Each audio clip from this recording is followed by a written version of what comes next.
King. He was set to be flown back to Fort Bliss in July to face a military trial after being imprisoned in South Korea. But he ran away while being escorted to his terminal, joining a tour bound for the joint security area. And he reportedly ran across the demilitarized zone into North Korea. The Swedish embassy is reported to have played a key role in securing King's release. On the border, to the ongoing migrant crisis that's affecting El Paso, it's now directly affecting some downtown shop owners. Businesses are now cutting their hours due to concerns involving migrants in the area, adding employees do not feel safe at work anymore.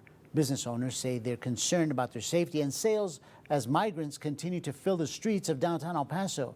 City officials say about 400 migrants were loaded onto buses from San Jacinto Plaza and taken to local shelters Tuesday night, but some still remain. I'm here with my business. It is being affected a little bit, and I do see other businesses that are closing a little earlier. Their sales have dropped a little bit as well. Although some migrants were taken to shelters, migrants continue to camp downtown. Business owners say they hope the situation can be resolved soon. 7 presidential candidates facing off last night for the second Republican presidential debate.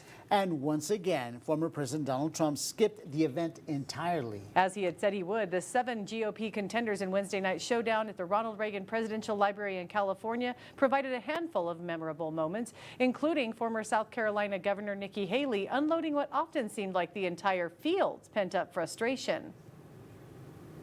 TikTok is one of the most dangerous social media apps that we could have.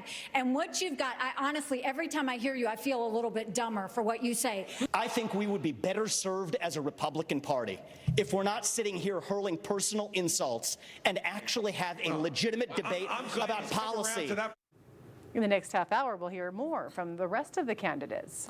This October might be a little more spookier than usual in the U.S. Funding for the government expires on Sunday, the 1st of October, and right now there's no plan in place to prevent that. The White House is calling on House Republicans to back the Senate's bipartisan stopgap bill that would temporarily keep the government running with a continuing resolution.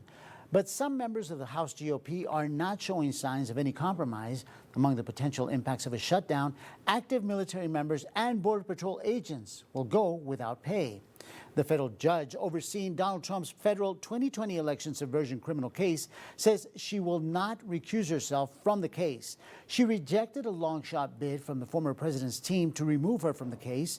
In her ruling, Judge Tanya Chutkan spells out her approach to the previous U.S. Capitol riot defendants appearing before her and why she mentioned Trump during those hearings. Trump had argued her comments to the defendants made her appear prejudiced against him.